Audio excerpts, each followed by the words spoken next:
आज का जो हमारा रिवीजन का डे है, हमारा डे 7 है। ठीक है, जो है वो कंप्लीट हमारे हो गए। आज के टारगेट में जलवायु घटनाएं रहेगी।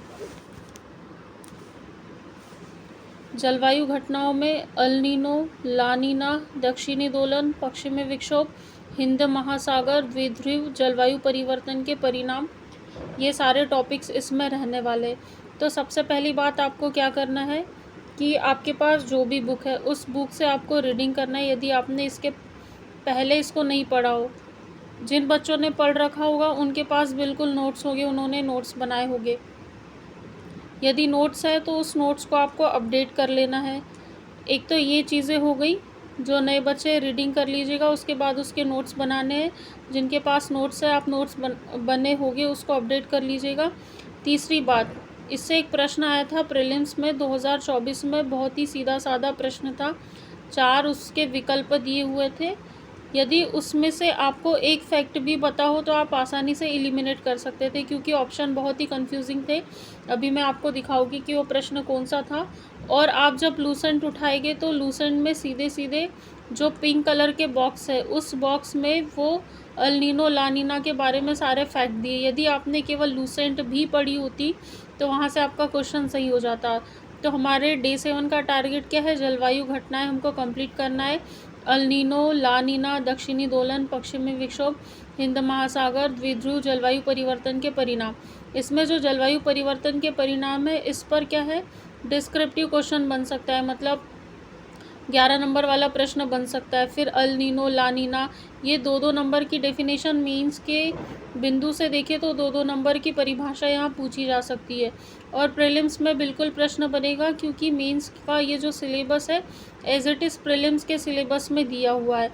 तो ये बात समझ में आ गई। जलवायु घटनाएं कंप्लीट करनी है आपको। कल का पूरा दिन है, कल शाम को अपडेट मिलेगा कि क्या मेरा टारगेट कंप्लीट हो गया और मैंने किस तरीके से किया। आपको जो तरीका बताया उसको फॉलो कीजिएगा। दूसरी चीज़, जो क्वेश्चन है जिसके बारे में मैं आपको बता रही थी, 1 मिनट, ये वो प्रश्न है। ये क्वेश्चन है कि निम्न में से कौन सा कथन सही नहीं है। ठीक, कौन सा कथन सही नहीं है? एल नीनो एक समुद्री जलधारा है जो पेरू तट पर प्रकट होती है। एल नीनो भारतीय मानसून को कमज़ोर करती है। एल नीनो घटना प्रतिवर्ष घटित होती है। और ला नीना भारतीय मानसून को मजबूत करती है। तो अब कौन सी घटना मानसून को कमज़ोर करती है, कौन सी मजबूत करती है, आपको ना भी पता होता कोई बात नहीं। ये समुद्री जलधारा इतना तो पता है, और पेरू के तट पर प्रकट होती है ये भी कंफर्म ना होता कोई बात नहीं।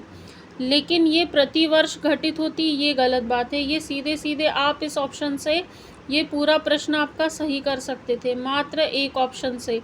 और आप जब लूसेंट उठाएंगे तो उसमें देखिएगा पिंक बॉक्स में स्पष्ट क्लियर दिया हुआ है एल नीनो, ला नीना, द्विध्रुव जलवायु परिवर्तन, इन सब के बारे में। तो आपको क्या करना है, प्रीलिम्स के लिए आपको लूसेंट कर लेनी है।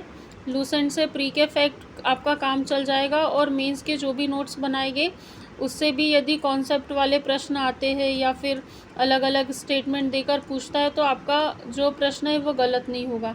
तो इसको इस तरीके से कंप्लीट करना। और यदि किसी को लूसेंट क्लास से जुड़ना है तो हमारी विज्ञान एकेडमी है, आप इस एप्लीकेशन को प्ले स्टोर से डाउनलोड कर सकते हो और लूसेंट क्लासेस में एनरोल कर सकते। ये टारगेट कंप्लीट कीजिए, फिर देखते ही देखते लगभग 25 से 26 दिन में, 7 डेज़ तो हमारे हो गए, 25 से 26 दिन में पूरी इंडियन ज्योग्राफी हमारी कंप्लीट हो जाएगी। तो ठीक है, आप इसको कंप्लीट कीजिए, फिर कल का अपडेट दूंगी। Thank you.